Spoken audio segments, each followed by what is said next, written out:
ദൈവത്തിനും മനുഷ്യർക്കും ഒരുപോലെ പ്രീതിയുള്ളവനായി ഈ ലോകത്തിൽ ജീവിച്ച,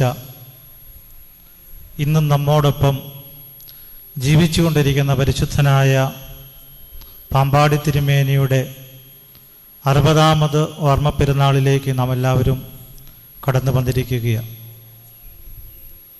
ഈ ദേശത്തിൻ്റെ പരിശുദ്ധനും ലോകമെങ്ങും ആയിരങ്ങൾക്ക് മധ്യസ്ഥനുമായിരിക്കുന്ന പരിശുദ്ധ പാമ്പാടി തിരുമേനിയുടെ മധ്യസ്ഥതയിൽ അഭയപ്പെട്ടുകൊണ്ട് നമ്മുടെ എല്ലാ ചിന്തകളും വ്യാകുലങ്ങളും പ്രതിസന്ധികളും രോഗങ്ങളും പ്രയാസങ്ങളും എല്ലാം ഈ ഖബറിങ്കൽ ഇറക്കി വെച്ചുകൊണ്ട് നമുക്ക് ദൈവത്തെ സ്തുതിക്കാം. ഒരു മനുഷ്യൻ ഗുരുവായി തീരുന്നതിനെക്കുറിച്ച് പിതാക്കന്മാർ നമ്മെ പഠിപ്പിച്ചിരിക്കുന്നത് ഇപ്രകാരമാണ്: ഒരാളുടെ സാന്നിധ്യത്തിൽ മറ്റുള്ളവർക്ക് ആത്മശാന്തിയും ആത്മപ്രചോദനവും ബോധോദയവും പാപബോധവുമൊക്കെ ഉണ്ടാകുമെങ്കിൽ അയാളൊരു ഗുരുവാണെന്നാണ് പറഞ്ഞത്. വ്യക്തിപരമായി എന്നെ ഏറെ സ്വാധീനിച്ചിട്ടുള്ളതും ഞാൻ എന്നും അഭയം പ്രാപിക്കുന്നതുമായ ഒരു കബറിടമാണ് പരിശുദ്ധ പാമ്പാടി തിരുമേനിയുടേത്. എൻ്റെ മാതൃ ഇടവകയായ കൂരോപ്പട സെൻറ്റ് ജോൺസ് ഓർത്തഡോക്സ് പള്ളിയിൽ പ്രാർത്ഥിക്കുന്നത് കഴിഞ്ഞാൽ ഏറ്റവും കൂടുതൽ പ്രാവശ്യം പ്രാർത്ഥിക്കുവാനും ദൈവവചനത്തെ പ്രസംഗിക്കുവാനും സാധിച്ചിരിക്കുന്ന ഒരിടം കൂടിയാണ് ഇതേറെ എന്നുള്ളത് ദൈവം മുമ്പാകെ ഒരു സാക്ഷ്യമായിട്ട് അവതരിപ്പിക്കുകയാണ്. പരിശുദ്ധ തിരുമേനിയുടെ പെരുന്നാളിൻ്റെ ദിവസങ്ങളിൽ ബലഹീനനായ ഞാൻ എങ്ങനെ ഈ കർത്തവ്യത്തിലേക്ക് കടന്നു വന്നു എന്നെനിക്കറിയില്ല. എങ്കിലും താബോർ പ്രഭാഷണത്തിൻ്റെ ചുമതലകളിൽ സഭയിലെ പ്രഗത്ഭരായ വൈദിക ശ്രേഷ്ഠർ വചനഘോഷണം കഴിഞ്ഞ ദിവസങ്ങളിലൊക്കെയും നടത്തി. ഇന്ന് നമ്മുടെ എല്ലാ ഭവനങ്ങളിലും അമ്മമാരും നെയ്യപ്പം ചൂടുന്ന തിരക്കിലും ഉച്ച കഴിഞ്ഞുള്ള സമയം ഈ ദേറയിലേക്കുള്ള റാസയുമൊക്കെ ആകുന്നത് കൊണ്ട് ഈ ഉച്ച നമസ്കാരത്തിലും പ്രസംഗത്തിലുമൊക്കെ സംബന്ധിക്കുന്നവരുടെ എണ്ണം വളരെ കുറവായിരിക്കുന്നത് കൊണ്ട് ഒരു വൈദികനെ വിളിച്ചാൽ അത് പ്രയാസമാകുമല്ലോ എന്നതുകൊണ്ടാകാം ഒരു അൽമായനായ എന്നെ അഭിമന്യ തിരുമേനിയുടെയൊക്കെ മധ്യസ്ഥയിൽ അഭയപ്പെട്ട് ഇവിടെ വിളിച്ചു എന്നത് ഞാൻ പ്രതീക്ഷിക്കുകയും ഓർക്കുകയും ചെയ്യുന്നു. ദൈവതിരുനാമത്തിന് നമുക്ക് മഹത്വം കൊടുക്കാം. സങ്കീർത്തനങ്ങൾ 12-ാം അധ്യായത്തിൻ്റെ 1-ാം വാക്യം ഇപ്രകാരമാണ്: യഹോവയെ രക്ഷിക്കണമേ, ഭക്തന്മാർ ഇല്ലാതെ പോകുന്നു, വിശ്വസ്തന്മാർ മനുഷ്യപുത്രന്മാരിൽ കുറഞ്ഞു വരുന്നു. ഇന്നിൻ്റെ നാളുകളിൽ ക്രൈസ്തവ ലോകം ഓരോ പ്രതിനിമിഷവും പ്രാർത്ഥിക്കേണ്ട ഒരു പ്രാർത്ഥനയാണ് ഈ സങ്കീർത്തന വാക്യം. ക്രൈസ്തവ സാക്ഷ്യം നഷ്ടപ്പെട്ട ക്രൈസ്തവ സഭകൾ ഈ ലോകത്ത് നമുക്ക് ദർശിക്കുവാനായിട്ട് സാധിക്കും. നല്ല മനുഷ്യ കുഞ്ഞുങ്ങളെ സൃഷ്ടിക്കുവാനായിട്ട് നമ്മുടെ ഞാനടക്കമുള്ള മാതാപിതാക്കൾ പരാജയപ്പെടുമ്പോൾ സഭയും സമൂഹവുമൊക്കെ പരിശുദ്ധ പാമ്പാടി തിരുമേനിയെ പോലെയുള്ള വിശ്വസ്ത പുരുഷരെയും അനുഗ്രഹ സമ്പൂർണരെയും വിശുദ്ധന്മാരെയും സൃഷ്ടിക്കുന്നതിൽ പരാജയപ്പെടുന്നുണ്ടോ എന്നുള്ളൊരു ചിന്ത ഇന്നിൻ്റെ ദിവസങ്ങളിൽ നമ്മുടെ മനോരഥത്തിൽ നമ്മളെ വിഷമിപ്പിച്ചു കൊണ്ടിരിക്കണം. കരിങ്ങണമറ്റം കുടുംബത്തിലെ മൂലക്കര ശാഖയിൽ പേഴമറ്റത്തെ ഇളച്ചിയുടെയും ചാക്കോച്ചൻ്റെയും മകനായിട്ട് പിറന്നു വീണ കുറിയാക്കോസ് അല്ലെങ്കിൽ കുറിയാച്ചൻ ഈ ലോകത്തിൻ്റെ 4 അതിരുകളിലും ജനഹൃദയങ്ങളാൽ ആകർഷിക്കപ്പെടുന്ന ഒരു പുണ്യശ്ലോകനായ ഒരു പരിശുദ്ധനായി തീർന്നത് ആ പൈതലിൻ്റെ മാതാപിതാക്കൾ ദൈവസന്നിധിയിൽ കണ്ണുനീരോടെ പ്രാർത്ഥിച്ചിരുന്നവരായിരുന്നു എന്നുള്ള പ്രഥമമായ പരിഗണനയാണ് ഉണ്ടായിരുന്നത്.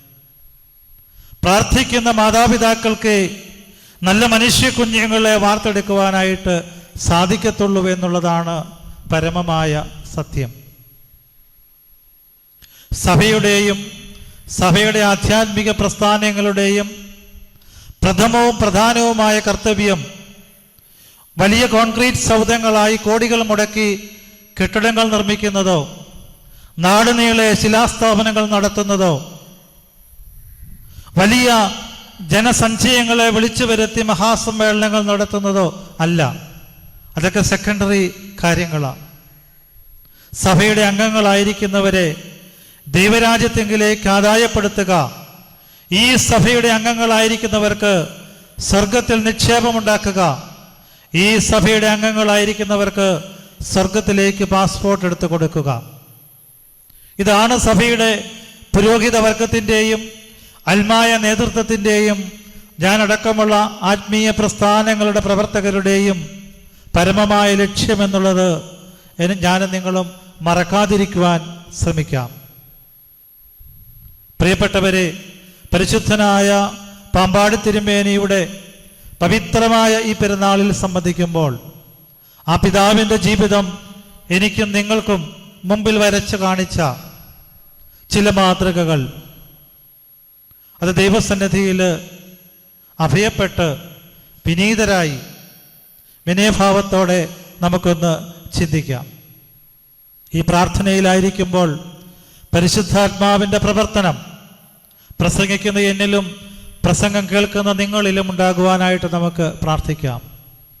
ദൈവത്തിൻ്റെ പരിശുദ്ധാത്മാവ് ഇറങ്ങി ആവസിച്ചല്ലാതെ ഒരു പരിവർത്തനവും പ്രസംഗിക്കുന്നവരിലും പ്രസംഗം കേൾക്കുന്നവരിലും ഉണ്ടാകുകയില്ല എന്നുള്ള സത്യമായ യാഥാർത്ഥ്യത്തെ ഉൾക്കൊള്ളുവാനായിട്ട് നമുക്ക് സാധിക്കാം.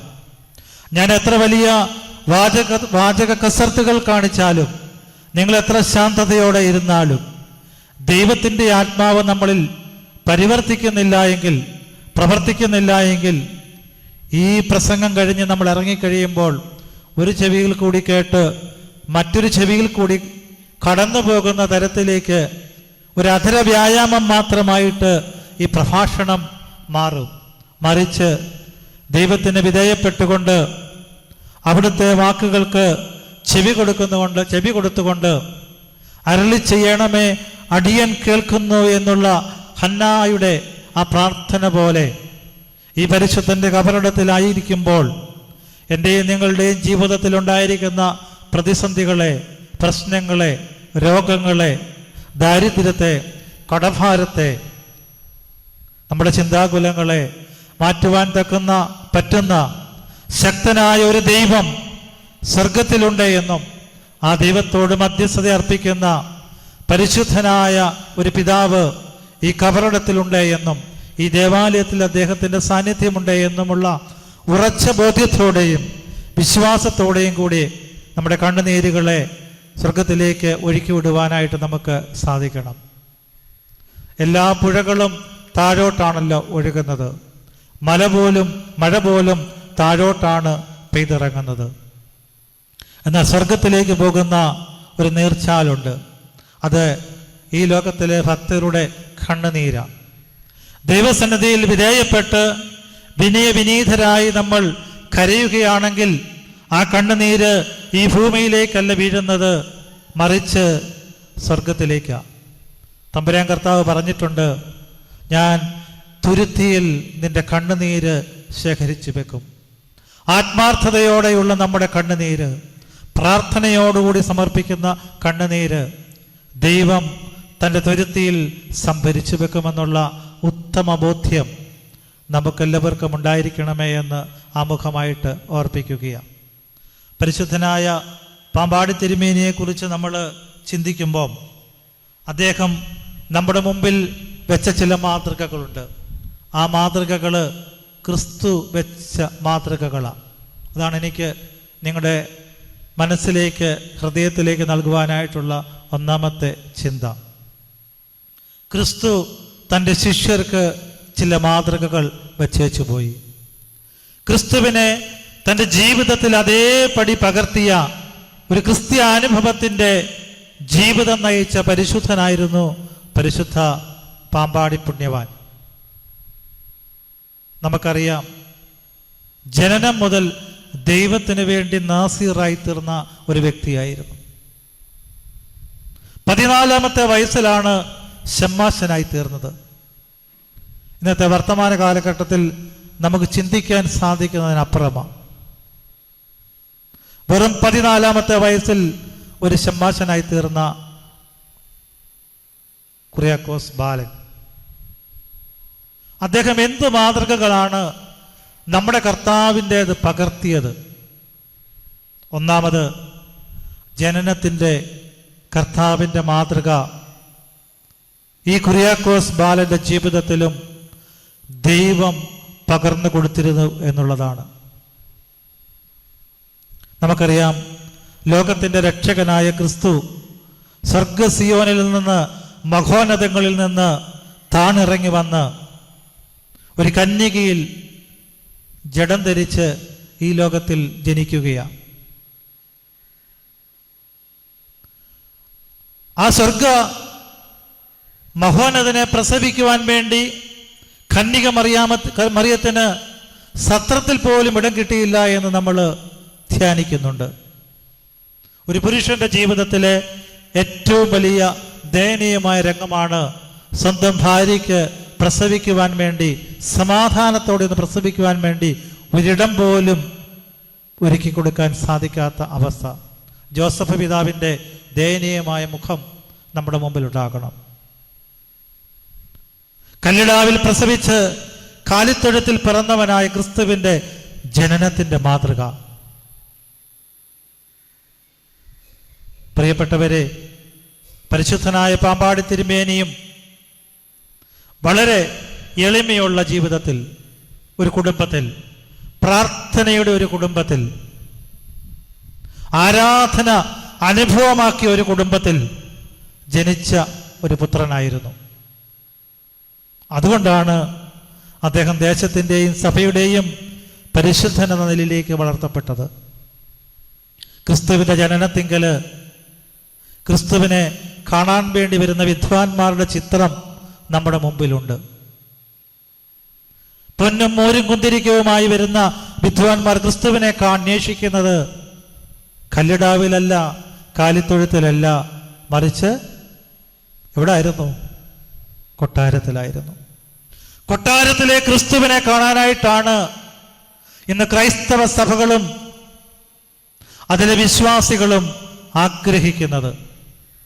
കാലിത്തൊഴുത്തിലെയും കല്ലിടാവിലെയും ക്രിസ്തുവിനെ ആരാധിക്കുവാനും മുന്നിൽ നിർത്തുവാനും അവൻ നമ്മുടെ ദൈവമാണെന്ന് ഉറക്കെ വിളിച്ചു പറയുവാനും നാണിക്കുന്ന ഒരു ക്രിസ്തീയ സമൂഹത്തിന്റെ മക്കളായി നമ്മൾ അധംപതിച്ചിരിക്കുന്നുവോ എന്ന് ചിന്തിക്കണം. പാവപ്പെട്ട ഒരു വീട്ടിൽ ജനിച്ച കുര്യാക്കോസ് ബാലനെ ഒരു തിരുമേനിയാക്കുവാൻ, അച്ഛനാക്കുവാൻ താല്പര്യപ്പെടാത്ത ആധുനിക സഭാ സമൂഹത്തിന്റെ മുമ്പിലാണ് ഞാനും നിങ്ങളും നിൽക്കുന്നത്. വിദ്യാഭ്യാസത്തിൽ പ്രാഥമിക വിദ്യാഭ്യാസം മാത്രമേ ഉള്ളൂ. ഏത് ക്രൈസ്തവ സഭകൾ എടുത്താലും അച്ഛനാകണമെങ്കിലും തിരുമേനിയാകണമെങ്കിലും ഡോക്ടറേറ്റ് വേണമെന്നുള്ളതാണ് യോഗ്യത. പ്രാർത്ഥിക്കുന്നവനാണ് ദൈവശാസ്ത്രജ്ഞൻ എന്നുള്ള സത്യമായ യാഥാർത്ഥ്യം സഭകൾ മറന്നുപോയിരിക്കുന്നു. തിയോളജി പഠിക്കുന്നതല്ല, ദൈവാനുരൂപരായി ദൈവം നമുക്ക് നൽകിയിരിക്കുന്ന കൽപ്പനകളും ദൈവം പഠിപ്പിച്ച മാതൃകകളും സ്വജീവിതത്തിൽ പകർത്തുന്നവരാണ് പുരോഹിതരും ആത്മായ നേതാക്കളും എന്നുള്ള സത്യം സഭകൾ മറന്നുപോയത് കൊണ്ട് സാക്ഷ്യമുള്ള പരിശുദ്ധ പരിമല തിരുമേനിയെ പോലെയും പാമ്പാടി തിരുമേനിയെ പോലെയുള്ളവരെയും സൃഷ്ടിക്കുവാനായിട്ട് നമുക്കിന്ന് സാധിക്കുന്നില്ല എന്നുള്ള യാഥാർത്ഥ്യം നമ്മൾ മറന്നു പോകരുത്. ജനനത്തിൻ്റെ മാതൃക തൻ്റെ ജീവിതത്തിൽ കാണിച്ചു കൊടുത്തവനായിരുന്നു പരിശുദ്ധ പാമ്പാടി തിരുമേനി. സാധിക്കുമോ? ഇത് ജനിക്കുവാൻ വേണ്ടി 5 നക്ഷത്ര ഹോട്ടൽ, ആശുപത്രികളെ ആശ്രയിക്കുന്ന ആളുകളുടെ എണ്ണം കൂടിക്കൊണ്ടിരിക്കുകയാണ്. നമ്മുടെയൊക്കെ ചെറുപ്പത്തിൽ മിക്ക ആളുകളും ഭവനങ്ങളിൽ ജനിച്ചിരുന്നവരായിരുന്നു. ഈ കാലഘട്ടം മാറി, അതിൻ്റെ ഒന്നും ആവശ്യമില്ല. എങ്കിൽ പോലും ജനനം പോലും ആഘോഷിക്കുവാനായിട്ടുള്ള അവസരമായിട്ട് ഉപയോഗപ്പെടുത്തുന്ന ഒരു ക്രിസ്തീയ സമൂഹത്തിന്റെ മുമ്പിൽ മാമോദീസ പോലും ആളുകളെ വിളിച്ച് കൂട്ടി ആർഭാടം നടത്തുവാൻ വേണ്ടി വെമ്പൽ കൊള്ളുന്ന ഒരു സമൂഹത്തിന്റെ മുമ്പിലാണ് ജനനത്തിന്റെ മാതൃക സ്വജീവിതത്തിൽ പകർത്തിയ പാമ്പാടി തിരുമേനിയെ നമുക്ക് കാണുവാനായിട്ട് സാധിക്കുന്നത്. ഇന്ന് പല മാമോദീസകളും ഉച്ചയ്ക്കാണ് നടത്തുന്നത്, 12:30. നമ്മുടെ പല വൈദികരും അതിന് തയ്യാറാവുകയാണ്. രാവിലെ വിശുദ്ധ കുർബാനയിൽ സംബന്ധിച്ച് കുർബാന അനുഭവിച്ച് നടത്തേണ്ട മാമോദീസകൾ കുർബാന കഴിഞ്ഞ് 6-7-8 മണിക്കൂറുകൾ കഴിഞ്ഞിട്ട് ഭക്ഷണ ക്രമീകരണ കാര്യങ്ങൾക്ക് വേണ്ടി മാത്രം സഭയിൽ മാറ്റിവെക്കപ്പെടുന്ന തരത്തിലേക്ക് നമ്മുടെ ആധ്യാത്മിക നിലവാരങ്ങൾ തകർന്നു പോയിരിക്കുന്നു പ്രിയപ്പെട്ടവരെ. അവിടെയാണ് ആരാധന അനുഭവമാക്കിയ ഒരു പാമ്പാടി തിരുമേനി ഈ ദേശത്ത് ജീവിച്ചിരുന്നു എന്നുള്ള സാക്ഷ്യം നമ്മുടെ മുമ്പിൽ നിൽക്കേണ്ടത്. കാൽ കഴുകുന്ന മാതൃക പഠിപ്പിച്ച തമ്പുരാന്റെ മക്കളാണ് നമ്മളിന്ന്. സഹോദരന്റെ കാൽ കഴുകണം. വലിയവനാകുവാൻ ആഗ്രഹിക്കുന്നവൻ ശുശ്രൂഷക്കാരനാകണമെന്ന് പഠിപ്പിച്ച യേശു. നിന്റെ രാജ്യത്തിന്റെ സിംഹാസനത്തിൽ ഇടത്തും വലത്തുമായിട്ട് ഞങ്ങളിരിക്കണമെന്ന് യാക്കോബും യോഹന്നാനും ആവശ്യപ്പെടുമ്പോൾ അവരെ ശാസിക്കുന്ന തമ്പുരാന്റെ ചിത്രം സുവിശേഷം നമ്മുടെ മുമ്പിൽ വരച്ചു കാണിക്കുന്നുണ്ട്. തൻ്റെ മക്കളെ തൻ്റെ സിംഹാസനത്തിന്റെ ഇടത്തും വലത്തുമായിട്ട് ഇരുത്തണമെന്ന് ആവശ്യപ്പെടുന്ന സബദിയുടെ ഭാര്യയെക്കുറിച്ചും സുവിശേഷം നമ്മളെ ഓർമ്മിപ്പിക്കുന്നുണ്ട്. പ്രിയപ്പെട്ടവരെ, കാൽ കഴുകുന്ന മാതൃക കാണിച്ച തമ്പുരാന്റെ അതേ മാതൃക സ്വജീവിതത്തിൽ പകർത്തിയ ഒരു മനുഷ്യ സ്നേഹിയായിരുന്നു പരിശുദ്ധനായ പാമ്പാടി തിരുമേനി എന്നുള്ളത് നമുക്ക് മറക്കാതിരിക്കാം. ഇന്ന് ക്രൈസ്തവ സഭകളിൽ ഇത്തരത്തിലുള്ള യഥാർത്ഥ സാക്ഷ്യം നമുക്ക് എവിടെ നിന്ന് കിട്ടും? കാൽ കഴുകൽ ശുശ്രൂഷകളൊക്കെ ആഡംബരത്തിന്റെ ശുശ്രൂഷകളായി പരിണമിക്കുമ്പോൾ, ആർഭാടത്തിന്റെ വേദികളായിട്ട് രൂപാന്തരപ്പെടുമ്പോൾ, യഥാർത്ഥ കാൽ കഴുകൽ ശുശ്രൂഷ ക്രിസ്തു കാണിച്ച ആ മാതൃക പിൻപറ്റിയ ഒരു വലിയ മാതൃകാപുരുഷനായിരുന്നു പരിശുദ്ധ പാമ്പാടി തിരുമേനി എന്നുള്ളതാണ് എൻ്റെയും നിങ്ങളുടെയും ഹൃദയത്തിൻ്റെ ഉള്ളറകളിലേക്ക് പ്രവേശിക്കേണ്ട സന്ദേശം എന്നുള്ളത് നമുക്ക് മറക്കാതിരിക്കാം. പ്രിയപ്പെട്ടവരെ, ക്രിസ്തു ഇങ്ങനെ ചില മാതൃകകൾ കാണിച്ചുപോയി. ഈ മാതൃകകളെ പിന്തുടരുവാനാണ് എൻ്റെയും നിങ്ങളെയും ഈ ലോകത്തിലേക്ക് ആക്കി വച്ചിരിക്കുന്നത്. ആ മാതൃകകൾക്ക് സാക്ഷിയാകുവാനായിട്ടാണ് പരിശുദ്ധ പരിമല തിരുമേനിയും വട്ടശ്ശേരി തിരുമേനിയും പാമ്പാടി തിരുമേനിയും, എന്തിനേറെ ഇവരെ പോലെ അറിയപ്പെടാതിരുന്ന എൻ്റെയും നിങ്ങളുടെയും 2 തലമുറ മുമ്പെയുള്ള മാതാപിതാക്കള് രാവിലെയും വൈകിട്ടും പ്രാർത്ഥിച്ചു കൊണ്ടിരുന്ന, ദേവാലയത്തിൽ ആരാധനയിൽ ആദ്യോടന്തം സംബന്ധിച്ചു കൊണ്ടിരുന്ന, തിരുവചനം വ്യാഖ്യാനിക്കാൻ അറിയാമേലെങ്കിലും അതനുസരിച്ച് ജീവിച്ചു കൊണ്ടിരുന്ന നമ്മുടെ പൂർവികരായ മാതാപിതാക്കൾ അവർ ശേഖരിച്ച എണ്ണയുടെ, അവർ ശേഖരിച്ച സ്വർഗീയ നിക്ഷേപത്തിൻ്റെ പലിശ എടുത്തുകൊണ്ടാണ് ഞാനും നിങ്ങളും ഇന്ന് ജീവിക്കുന്നത്. പ്രിയപ്പെട്ടവരെ, പ്രാർത്ഥനയുടെ ഒരു മാതൃക, പ്രാർത്ഥനയുടെ പ്രകാശ ഗോപുരമായിരുന്നു പരിശുദ്ധ പാമ്പാടി തിരുമേനി. പ്രാർത്ഥന എന്ന് പറഞ്ഞാൽ എന്താ? ദൈവവുമായിട്ടുള്ള സംസർഗമാണ്. നമുക്കറിയാം, ഇന്നൊരു മൊബൈൽ യുഗത്തിലാണ് നമ്മൾ ജീവിക്കുന്നത്. ഇവിടെ നിന്നുകൊണ്ട് എൻ്റെയും നിങ്ങളുടെയും കയ്യിലുള്ള മൊബൈലിൽ സംസാരിക്കുവാണെങ്കിൽ നമുക്ക് അമേരിക്കയിലോ ഓസ്ട്രേലിയയിലോ ദുബൈയിലോ ഉള്ള ആളുകളുമായിട്ട് നേരിട്ട് കണ്ടുകൊണ്ട് സംസാരിക്കാം. ഒരു കമ്പി പോലും ഈ മൊബൈലിനില്ല. ഇവിടുന്ന് നേരിട്ട് നമുക്ക് സംസാരിക്കാം. ഇത് തന്നെയാണ് നമ്മുടെ പിതാക്കന്മാര് നേരത്തെ കണ്ടുപിടിച്ച പ്രാർത്ഥന. നമ്മുടെ ഉള്ളിൽ നിന്ന് ഇറങ്ങുന്ന പ്രാർത്ഥന ഒരു കമ്പി പോലും ഇല്ലാതെ സ്വർഗത്തിലേക്ക് എത്തപ്പെട്ടുകൊണ്ടിരിക്കുകയാണ്. പരിശുദ്ധ പാമ്പാടി തിരുമേനിയൊക്കെ അങ്ങനെ പ്രാർത്ഥിച്ച പ്രാർത്ഥനയുടെ പ്രകാശ ഗോപുരങ്ങളായിരുന്നു. More the prayer higher the tower എന്നാ പറയുന്നത്.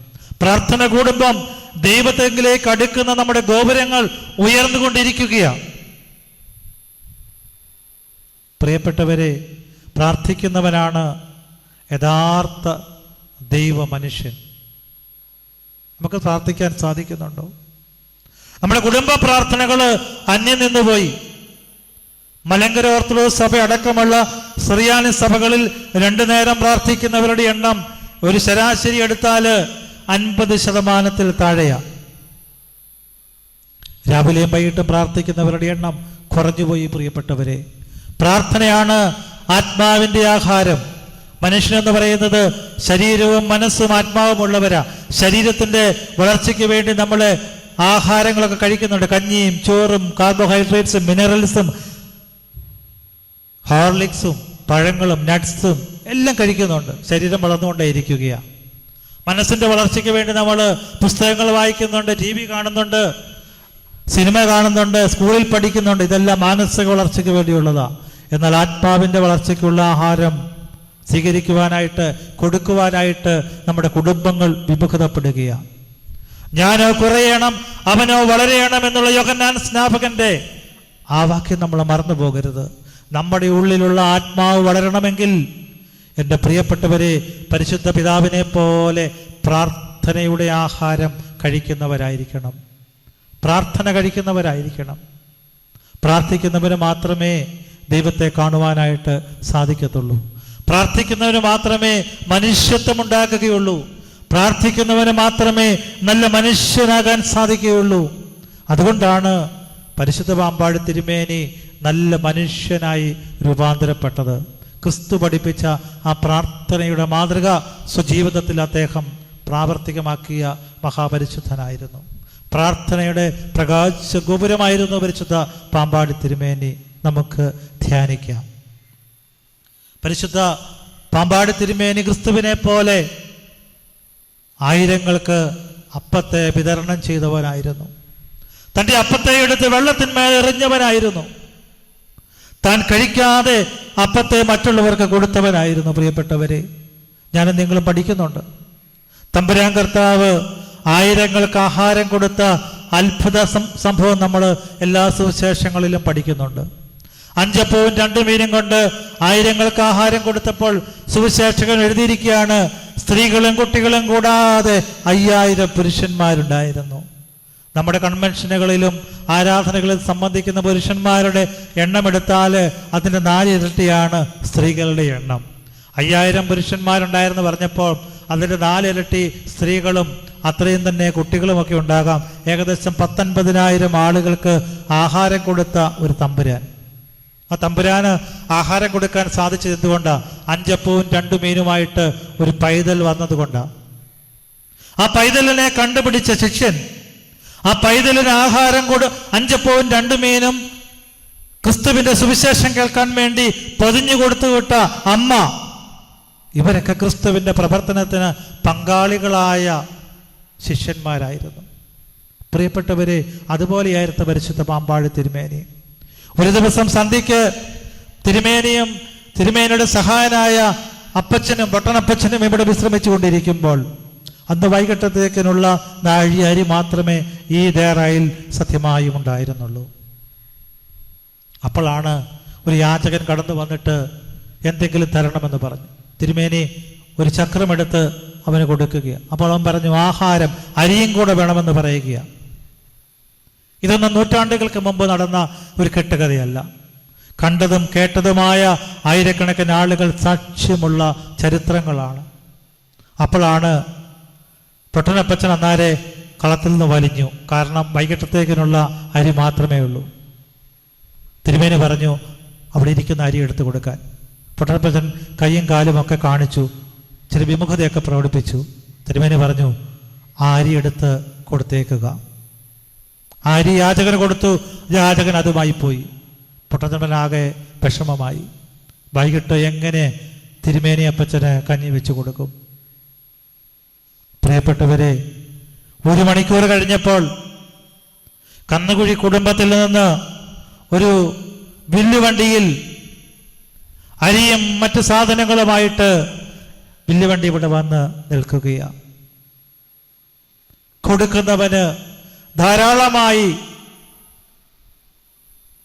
കൊടുക്കുന്ന ഒരു ദൈവം. സാറാഫാത്തിലെ വിധവയെക്കുറിച്ച് 2 രാജാക്കന്മാരുടെ പുസ്തകം 8-ാം അധ്യായത്തിൽ നമ്മൾ വായിക്കുന്നുണ്ട്. എലിയാ പ്രവാചകൻ സാറാഫാത്തിൽ എത്തിയപ്പോൾ അദ്ദേഹത്തിന് ദാഹിച്ചു വിശന്നു.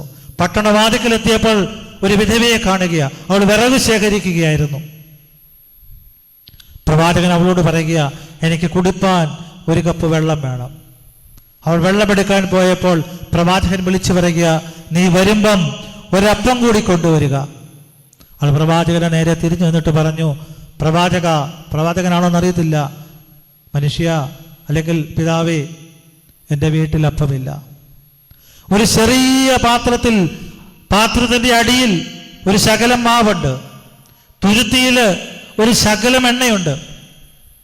ഞാനും എൻ്റെ മകനും, ഏകനായ മകനും കൂടി ഈ വിറക് കൊണ്ട് ആ അപ്പമുണ്ടാക്കി കഴിച്ചിട്ട് മരിക്കാനിരിക്കുകയാണ്. പട്ടിണിയുടെ ദിവസങ്ങളിൽ കഴിയുന്ന ഒരു കുടുംബത്തിൻ്റെ മുമ്പിലാണ് ദൈവത്തിൻ്റെ പുരുഷൻ അവതരിക്കുന്നത്. ഞങ്ങൾ മരിക്കാനിരിക്കുകയാണ്, ആത്മഹത്യ ചെയ്യാനിരിക്കുകയാണ്. വലിയ പ്രതിസന്ധിയുടെ നടുവിൽ ആത്മഹത്യ ചെയ്യാൻ ഇരിക്കുന്ന പ്രിയപ്പെട്ടവരായ ആളുകളിവിടെ ഉണ്ടാകാം. രോഗങ്ങളുടെ പ്രതിസന്ധിയിൽ വ്യാകുലതകൾ കൊണ്ട് വിഷമിക്കുന്ന ആളുകളിവിടെ ഉണ്ടാകാം. കടഭാരങ്ങൾ കൊണ്ട് വീർപ്പം വെട്ടുന്നവരിവിടെ ഉണ്ടാകാം. കുഞ്ഞുങ്ങളെ ഓർത്ത് വ്യാകുലപ്പെടുന്നവരുണ്ടാകാം, പ്രാർത്ഥിക്കുന്നവരുണ്ടാകാം. പ്രിയപ്പെട്ടവരെ, നമ്മുടെ പ്രാർത്ഥനകൾക്ക് ഉത്തരം നൽകാൻ പറ്റുന്ന, മധ്യസ്ഥത അർപ്പിക്കാൻ പറ്റുന്ന ഒരു പരിശുദ്ധന്റെ സന്നിധിയിലാണ് ഞാൻ നിങ്ങളും വന്നിരിക്കുന്നത്.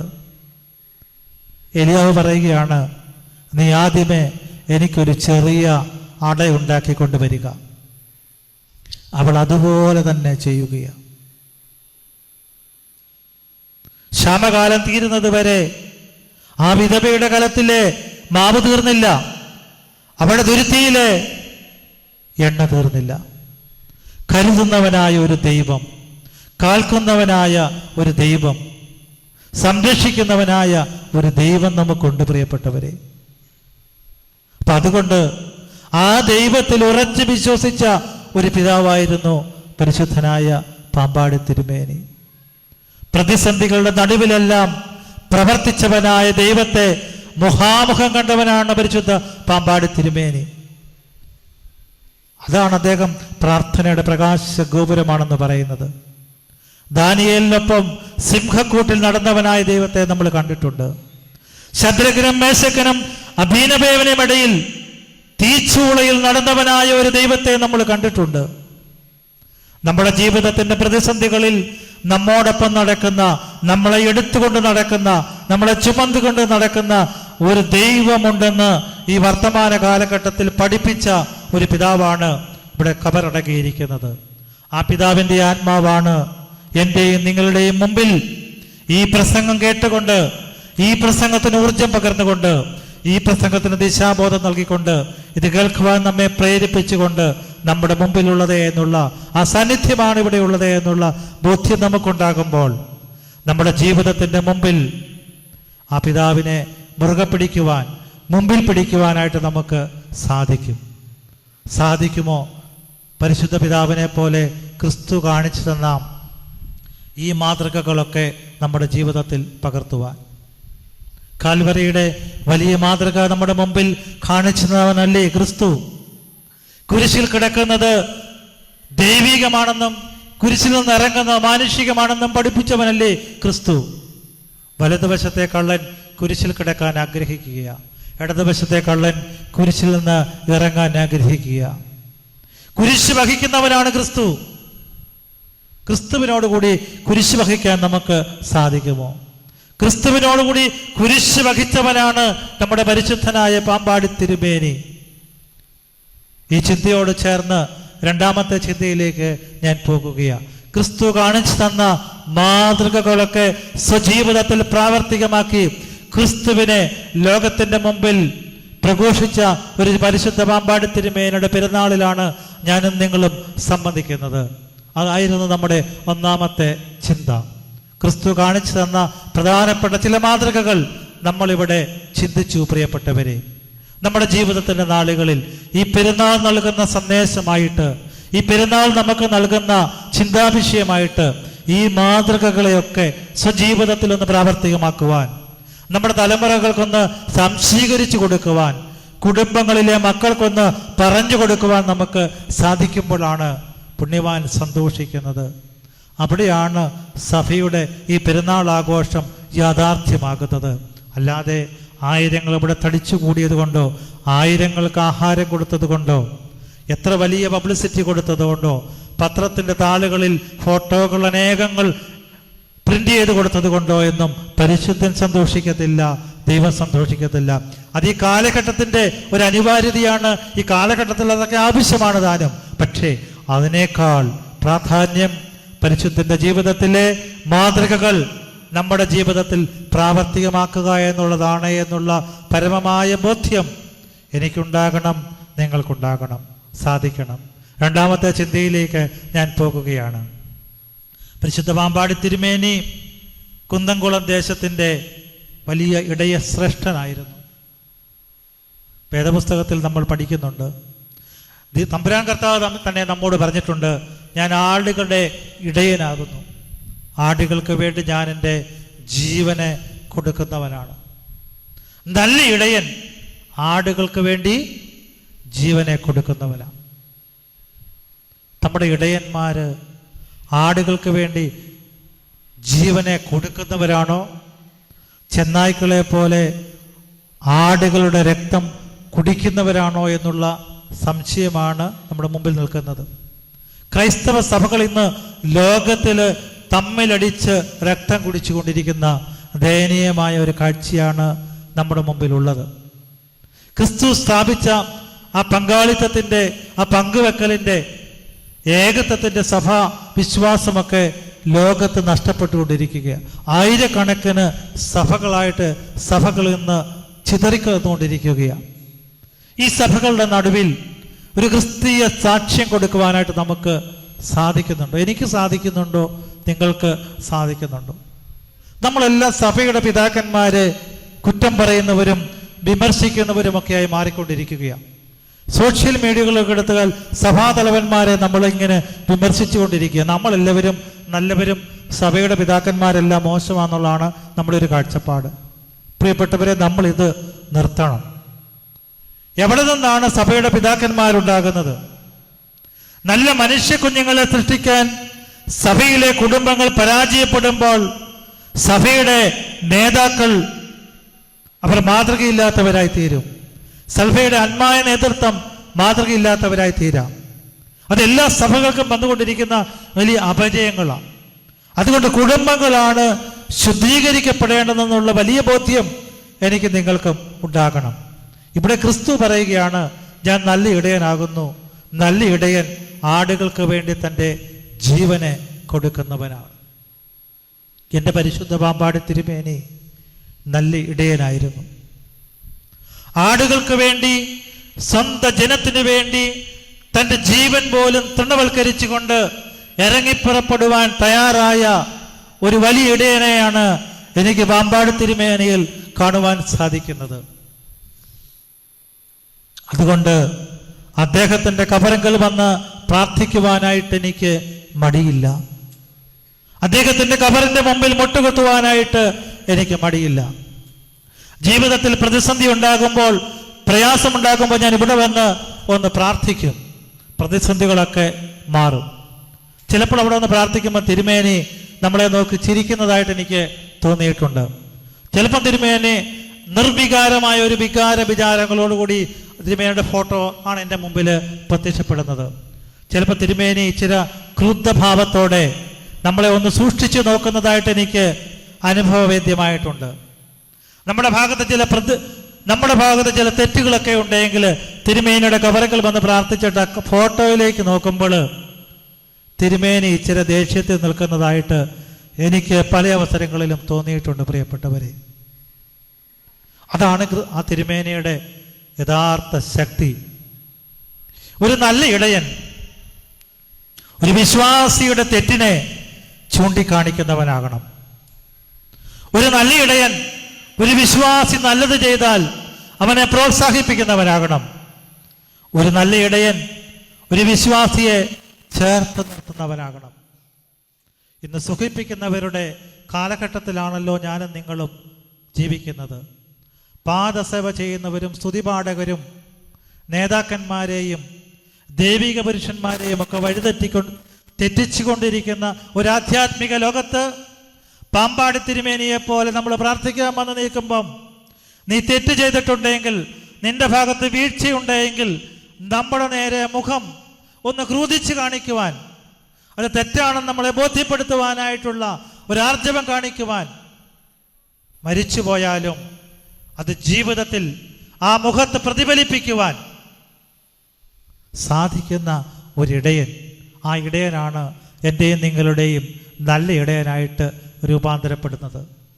അതുകൊണ്ട് ആ പിതാവിൻ്റെ സന്നിധിയിൽ വന്ന് പ്രാർത്ഥിക്കുവാൻ ആയിരങ്ങൾ കടന്നു വരികയാണ്. കുന്നംകുളത്ത് പ്ലേഗ് ഉണ്ടായപ്പോൾ അവിടെ ആയിരങ്ങൾ മരിച്ചു വീഴുകയാണ്. പ്ലേഗിനെ കുറിച്ചൊക്കെ നിങ്ങൾക്കറിയാം. അനേകം പ്രസംഗങ്ങൾ നിങ്ങൾ കേട്ടിട്ടുണ്ട്. ബസേലിയോസ് ഗീവർഗീസ് ദ്വിതീയൻ കാതോലിക്ക ബാബയായിരുന്നു അന്ന് മലങ്കര സഭയുടെ കാതോലിക്ക. കുന്നംകുളം പ്രദേശം എന്ന് പറഞ്ഞാൽ കോട്ടയം പോലെ സുറിയാനി ക്രിസ്ത്യാനികൾ തിങ്ങിപ്പാർക്കുന്ന ഒരു പ്രദേശമാണ്. ഞാൻ അവിടുത്തെ ഒട്ടുമിക്ക ദേവാലയങ്ങളിലും പോയി പരിശുദ്ധ പാമ്പാടി തിരുമേനിയുടെ സന്ദേശം പ്രസംഗിക്കുവാനായിട്ട് എനിക്ക് ഭാഗ്യം ലഭിച്ച ഒരു ബലഹീനനായ മനുഷ്യനാണ്. പരിശുദ്ധ പാമ്പാടി തിരുമേനിയുടെ പെരുന്നാളിനെ ക്ഷണിക്കുവാൻ അവിടുത്തെ എല്ലാ മിക്ക ദേവാലയങ്ങളിലും ഞാൻ പോയിട്ടുണ്ട്. ഞാൻ അവിടെ പരിശുദ്ധ പാമ്പാടി തിരുമേനി സൗഖ്യമാക്കിയ ഒരമ്മച്ചിയെ ആ ഭവനത്തിൽ പോയി നേരിട്ട് കാണുവാനായിട്ട് ഭാഗ്യം ഉണ്ടായ ഒരു മനുഷ്യനാണ്. പരിശുദ്ധ അഭിമന്യനായ മാത്തുക്കുട്ടി അച്ഛൻ്റെ കൂടെ അനേകം വർഷം കുന്നംകുളത്ത് പരിശുദ്ധ പാമ്പാടി തിരുമേനിയുടെ പ്രസംഗത്തിന് ക്ഷണിക്കുവാനും സന്ദേശങ്ങൾ കൊടുക്കുവാനും ഒക്കെ പോയിട്ടുണ്ട്. അങ്ങനെ ആ കുന്നംകുളം പ്രദേശത്ത് പ്ലേഗ് ബാധ മൂലം ആയിരങ്ങൾ മരിച്ചു വീണപ്പോൾ നാനാജാതി മതസ്ഥർ മരിക്കുകയാണ്. അപ്പം സഭയുടെ ഒരു ഇടയനായിട്ട് അവിടെ പോകണം. ഈ വിവരമറിഞ്ഞ തിരുമേനി കോട്ടയത്ത് ചെന്നിട്ട് ബാബാ തിരുമേനിയോട് പറഞ്ഞു, ഞാൻ അവിടെ പോകാം. ബാബാ തിരുമേനി അടക്കം സഭയിലെ മുഴുവൻ ആളുകളും വിലക്കി. പാമ്പാടി പ്രദേശത്തുള്ള ആളുകളെല്ലാം റംബാച്ച് തിരുമേനിയെ കെട്ടിപ്പിടിച്ച് പറഞ്ഞു പോകരുത്. കാരണം അവിടെ ചെന്ന് കഴിഞ്ഞാൽ പ്ലേഗ് പിടിപെട്ട് കഴിഞ്ഞാൽ ഒരു ദിവസം അല്ലെ 2 ദിവസം കൊണ്ട് രോഗം മൂർച്ഛിക്കും, കുഴഞ്ഞു വീണ് മരിക്കും. തിരുമേനി പറഞ്ഞു, ഞാൻ എൻ്റെ ആളുകൾക്ക് വേണ്ടി പോകും. കാണാതെ പോയതിനെ അന്വേഷിച്ചു പോയ നല്ല ഇടയൻ്റെ കഥ, ഉപമ തമ്പുരാൻ കർത്താവ് പറഞ്ഞിട്ടുണ്ട്. 99നെയും വിട്ടിട്ട് കാണാതെ പോയതിനെ കണ്ടെത്താൻ വേണ്ടി പോകുന്ന ഇടയൻ. അതെന്ത് മാത്തമാറ്റിക്സ് ആണെന്ന് എനിക്ക് മനസ്സിലായിട്ടില്ല. 99നെയും വിട്ടിട്ട് ഒന്നിനെ തേടി പോകുന്ന തമ്പുരാൻ്റെ ആ സ്നേഹം, അത് മനസ്സിലാക്കണമെങ്കിൽ നമ്മൾ ആധ്യാത്മികതയുടെ ബാലപാഠങ്ങൾ മനസ്സിലാക്കിയേ പറ്റൂ. തിരുമേനി അവിടെ ചെന്നു. കഥകളൊക്കെ സംഭവങ്ങളൊക്കെ നിങ്ങൾക്കറിയാം. പട്ടണത്തിന്റെ വാതിക്കൽ എത്തിച്ചെന്നപ്പോൾ തൻ്റെ കയ്യിലിരുന്ന സ്ലീബയെടുത്ത് നഗരത്തെ നോക്കി, പട്ടണത്തെ നോക്കി 3 പ്രാവശ്യം കുരിശ് വരയ്ക്കുകയാണ്. പിന്നെ ആ പ്രദേശത്ത് ഒരാൾ പോലും പ്ലേഗ് മൂലം മരിച്ചു വീണില്ല. അവിടുത്തെ എല്ലാ ഭവനങ്ങളിലും, ക്രിസ്ത്യാനിയുടെ ഭവനത്തിൽ മാത്രമല്ല എല്ലാ ഭവനത്തിലും പോയി പ്രാർത്ഥിക്കുകയാണ്. 3 ദിവസം ഉപവാസം പ്രഖ്യാപിച്ചു. ദേവാലയത്തിൽ എല്ലാവരും കൂടി, പഴയ പള്ളിയിൽ എല്ലാവരും കൂടി പ്രാർത്ഥിച്ചു.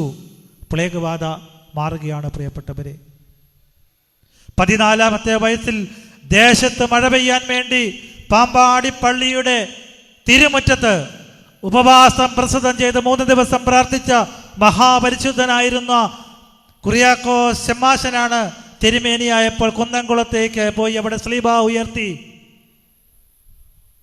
പ്രാർത്ഥിച്ചത്. നോമ്പിലെ സന്ധ്യാപ്രാർത്ഥനയിൽ നമ്മൾ പ്രാർത്ഥിക്കുന്നില്ലേ പ്രിയപ്പെട്ടവരെ? ശുദ്ധമുള്ള നോമ്പ് ജയത്തിന്റെ അടയാളവും ശത്രുവാകുന്ന ദുഷ്ടന്റെ നേരെ തോൽക്കാത്ത ആയുധവുമാകുന്നു. നീ ഉപവസിച്ചാൽ, നീ പ്രാർത്ഥിച്ചാൽ, നീ നോമ്പെടുത്താൽ നിന്റെ മുമ്പിൽ ഏത് പ്രതിസന്ധിയും നീങ്ങിപ്പോകുമെന്നുള്ള വലിയ സാക്ഷ്യം പാമ്പാടി തിരുമേനി എൻ്റെയും നിങ്ങളുടെയും മുമ്പിൽ, ഈ ലോകത്തിൻ്റെ മുമ്പിൽ വരച്ച് കാണിക്കുകയാണ്. അങ്ങനെ വലിയ ശ്രേഷ്ഠനായ ഇടയനായിരുന്നു പരിശുദ്ധ പാമ്പാടി തിരുമേനി.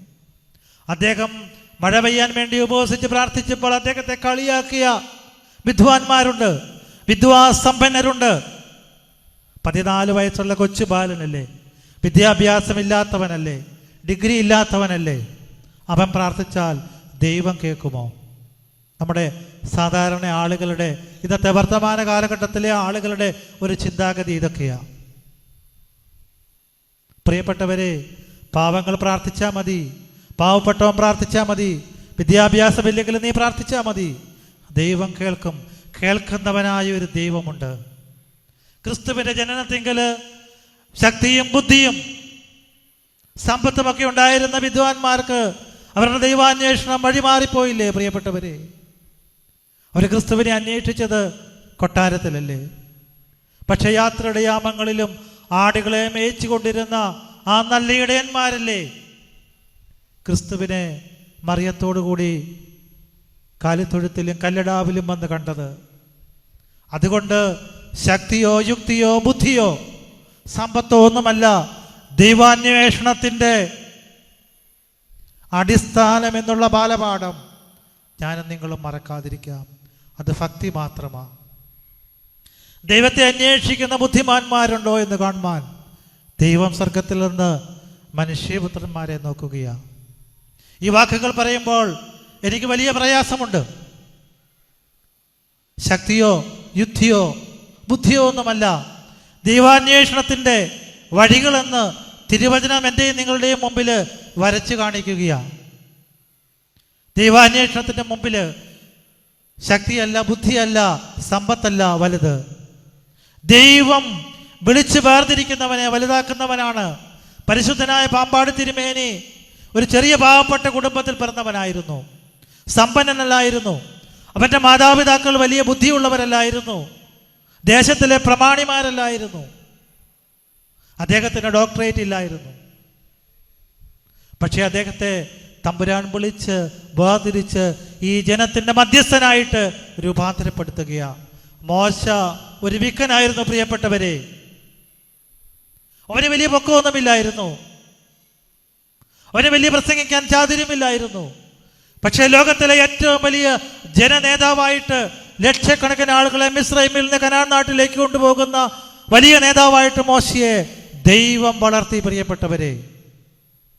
ദൈവത്തെ മുഖാമുഖമായിട്ട് സീനായി മലയുടെ മുകളിൽ ആദ്യമായിട്ട് ദർശിക്കുന്ന മനുഷ്യനായിട്ട് മോശ വളരുകയാണ്. പരിശുദ്ധ പാമ്പാടി തിരുമേനി ഇത് താബോർ എന്ന മലയായിട്ട് ഈ ദേവാലയത്തെ, ഈ കുന്നിനെ മാറ്റിയെങ്കിൽ, പരിണാമപ്പെടുത്തിയെങ്കിൽ ദൈവം തിരഞ്ഞെടുക്കുന്നവരെ ദൈവം വളർത്തുമെന്നുള്ള സത്യം നമ്മൾ മറന്നു പോകരുത്. ദാവീദ് വലിയൊരു മനുഷ്യനൊന്നുമല്ലായിരുന്നു.